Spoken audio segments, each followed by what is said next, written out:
मी सध्या प्रभाग क्रमांक 9 मध्ये आहेत. यातले उमेदवार आहेत शोभाबाई बापूजी कारके या राष्ट्रवादी काँग्रेस आणि दादा पक्षाच्या घड्याळ चिन्हावर उभा आहेत. त्यांच्या प्रचारार्थ आज जालन्याहून काही राष्ट्रवादी काँग्रेसची मंडळी आलेली आहेत. त्या महिला आपल्या बरोबर आहेत. आपण त्यांच्याशी बातचीत करणार आहोत.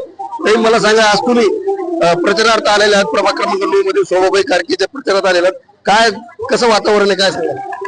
एकदम चांगलं वातावरण आहे. लोकांचा उत्स्फूर्त पाठिंबा आहे.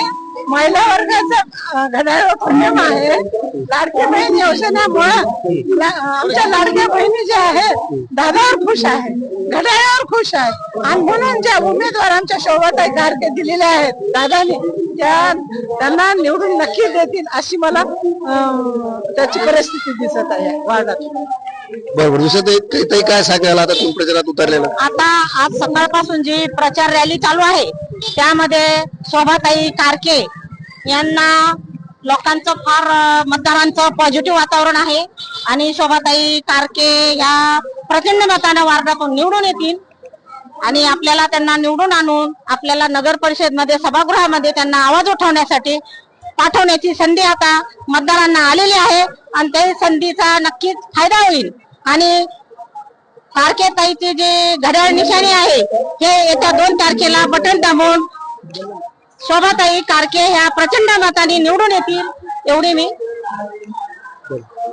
यासोबतच आपल्यासोबत राष्ट्रवादीचे जिल्हा कार्याध्यक्ष आहेत, त्यांचे देखील आपण बोलूया. लताबाई कारके आहेत, त्यांच्या सुनेत्यांच्याशी बोलूया.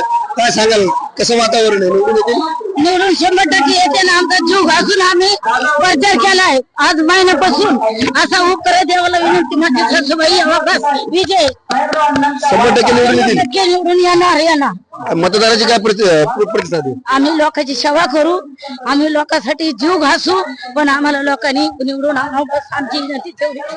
आम्ही गरीब. नक्कीच. आता यासोबत आपल्यासोबत राष्ट्रवादी जिल्हा कार्याध्यक्ष चंद्रकांत कारके आहेत. आपण त्यांच्याशी बोलूया. काय कसा प्रतिसाद मिळतो आज नाही, जनतेच्या मनातली जी खतखत आहे ती खतखत आहे. आज दादा एक विकासप्रिय नेतृत्व आहे. तटकरे साहेब आहेत आणि मराठवाड्यामध्ये विक्रमजी काळे साहेब आहेत. जालना जिल्ह्यामध्ये अरविंद चव्हाण साहेब आहेत आणि ताई आलेले आहेत. जिल्हा अध्यक्ष थोरात ताई, सर्वच चांगला या पक्षातून प्रतिसाद मिळत आहे.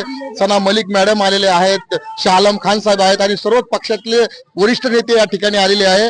जनतेची एक इच्छा आहे की या ठिकाणी दादांचा जो राष्ट्रवादी काँग्रेस पार्टीचा उमेदवार आहे सौ शोभाबाई बापूजी कारके यांना लोक पसंती देत आहेत आणि 100% त्यांना प्रभाग 9 मधून निवडून देतील असा आम्हाला विश्वास आहे. आणि लोकांचे जे अडवलेले काम आहे पूर्ण आम्ही करणार, यात काही तीळमात्र शंका नाही. आणि नक्कीच या ठिकाणी दादांनी जो पसंत केलेला, दादांनी जे तिकीट दिलेलं आहे तो कॅन्डिडेट हा 100% विनिंग होणार. त्याचप्रमाणे शहरातला देखील बरेचसे सीट आम्ही राष्ट्रवादी दिले ते देखील निवडून येणार आहेत. नक्कीच. काय सांगाल ताई, तुम्ही आज प्रचारात रॅलीमध्ये उतरलात? मी तालुका अध्यक्ष कविता बास्ते पाटील बोलतेय.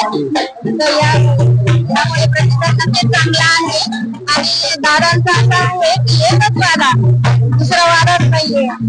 आणि आता इथे नाही का शोभाताई कारके या ते सोनं म्हणून त्यांना आम्ही इथे उमेदवार म्हणून बसलेले आहे.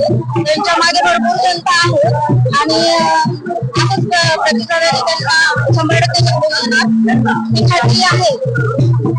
दादांच्या मागे बरेच कारण की त्यांचा वादा खोटा नाहीये. महिलांना शोभाबाई कारके निवडून येतील वाटतं? हो 100%. नक्कीच. आता आपण जाणून घेतलं सर्वजण आता हे शोभाबाई कारकेसाठी एकवटलेले आहेत. ते नक्की निवडून येतील असा दावा देखील त्यांनी यावेळी केलेला आहे. न्यूज 24 महाराष्ट्रासाठी मी मंगेश कारके.